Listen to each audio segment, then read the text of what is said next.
Welcome to వి5 news updates చూద్దాం.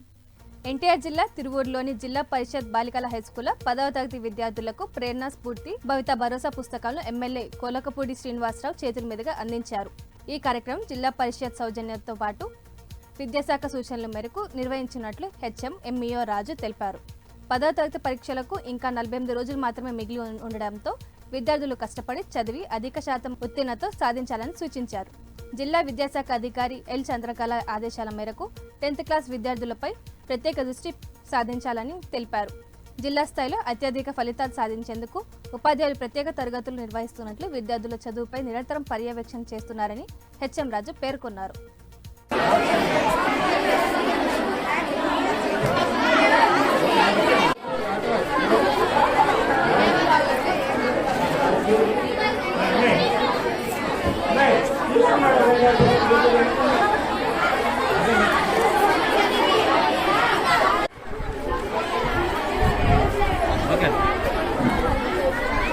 Colour books ఇవ్వండి పిల్లలకి.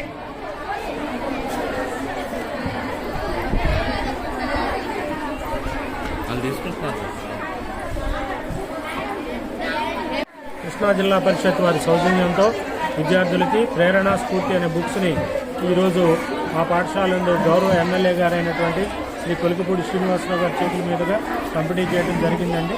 దీని యొక్క ముఖ్య ఉద్దేశం ఏంటంటే పాఠశాలలో ఉన్నటువంటి విద్యార్థులందరూ కూడా 100% రిజల్ట్ సాధించాలనే ఉద్దేశంతో మరి సబ్జెక్టు నిపుణుల చేత రాయించి పరీక్షలకు అవసరమైనటువంటి పూర్తి సమాచారాన్ని విద్యార్థులకు అందించడం జరిగిందండి.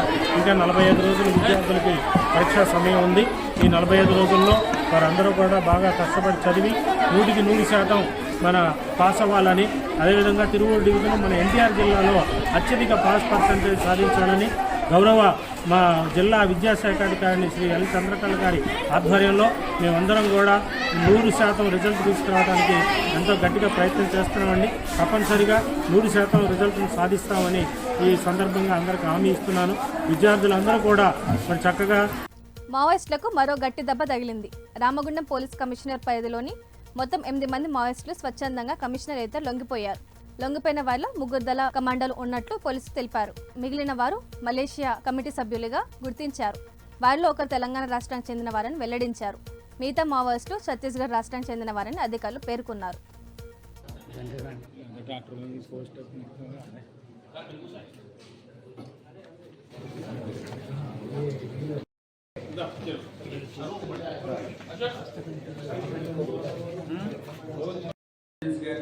మిలిషియా కమాండర్గా పనిచేశారు.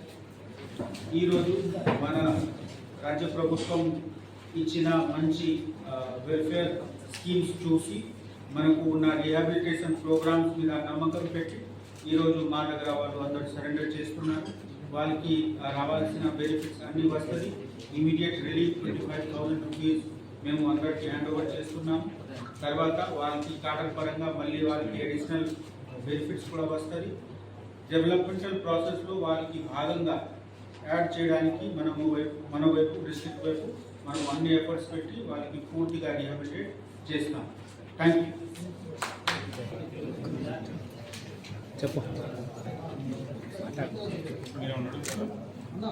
చెప్పండి, ఎందుకు మీరు లొంగిపోవాల్సింది? మాకు ఇక్కడ ఉండే పరిస్థితి లేదు. తెలంగాణ గవర్నమెంట్ కూడా సరెండర్ వాళ్ళకి వచ్చిన వాళ్ళందరికీ సరెండర్ అయిన వాళ్ళందరికీ ఆర్థికంగా చూసుకుంటుంది. గవర్నమెంట్ కూడా మంచిగా ఉంది. అందరూ సరెండర్ కావాలి.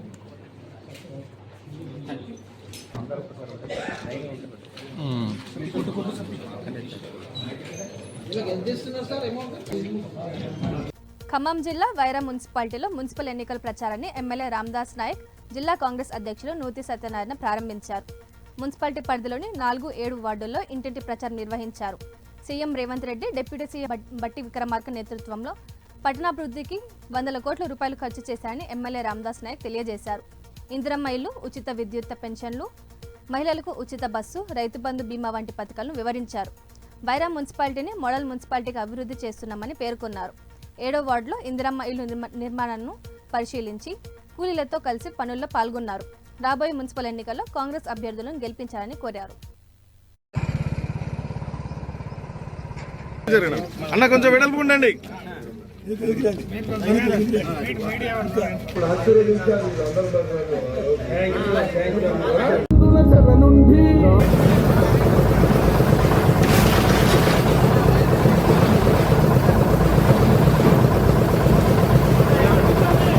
ఓకే,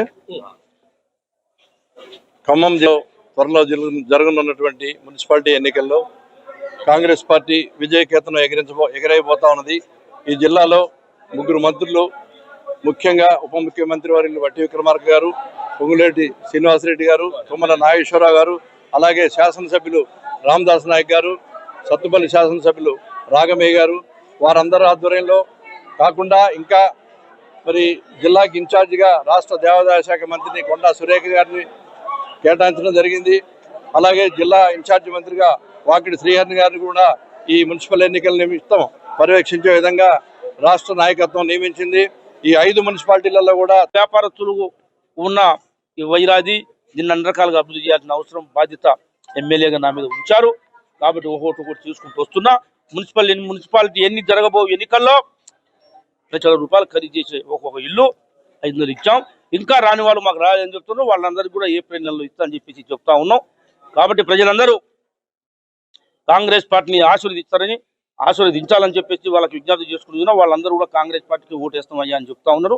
ఇంకా మాతో కలిసి వచ్చే మిత్రులు ఇతర పార్టీలు ఉన్నాయి, వాళ్ళ కలుపుకొని కూడా మేము అధికార పార్టీలో ఉన్నప్పటికీ పార్టీలకు రహితంగా ఈ పట్టణం అభివృద్ధి జరగాలని ఆ నేపథ్యంలో సూర్యాపేట జిల్లా పోలీస్ కార్యాలయంలో పోలీస్ సిబ్బంది వారి కుటుంబ సభ్యుల కోసం ఉచిత మెగా వైద్య శిబిరం నిర్వహించారు. ఈ శిబిరాన్ని జిల్లా కలెక్టర్ తేజస్ నందలాల్ పవార్, ఎస్పీ నరసింహ, జిల్లా వైద్యాధికారి వెంకటరమణ కలిసి జ్యోతి ప్రజ్వలన చేసి ప్రారంభించారు. జిల్లా ప్రభుత్వ ఆసుపత్రి వైద్యులు, హెల్త్ పై హాస్పిటల్ సహకారంతో నిర్వహించిన ఈ శిబిరంలో 600 పైగా విద్యా పరీక్షలు చేయించుకున్నారు. దీర్ఘకాలిక వైద్యులు పరీక్షలు నిర్వహించి అవసరమైన మందులు అందజేస్తామని అధికారులు తెలియజేశారు. పోలీస్ ఆరోగ్యం బాగుంటేనే సమాజ భద్రత మరింత బలుపడుతుందని కలెక్టర్ పేర్కొన్నారు. పని ఒత్తిడితో ఆరోగ్య నిర్లక్ష్యం చేయవద్దని, సిబ్బంది సంక్షేమం లక్ష్యమని ఎస్పీ అన్నారు. పోలీస్ సంక్షేమానికి ఈ మెగా వైద్య శిబిరం ఒక మోడల్గా నిలుస్తుందని అధికారులు అభిప్రాయపడ్డారు.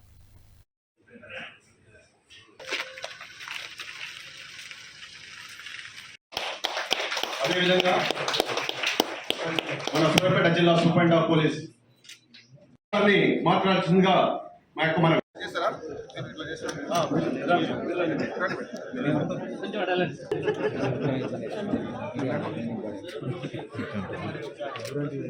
కుటుంబాల పరిరక్షణతో భాగ్యం కాబట్టి ఈ క్యాంపు యొక్క ముఖ్య ఉద్దేశం.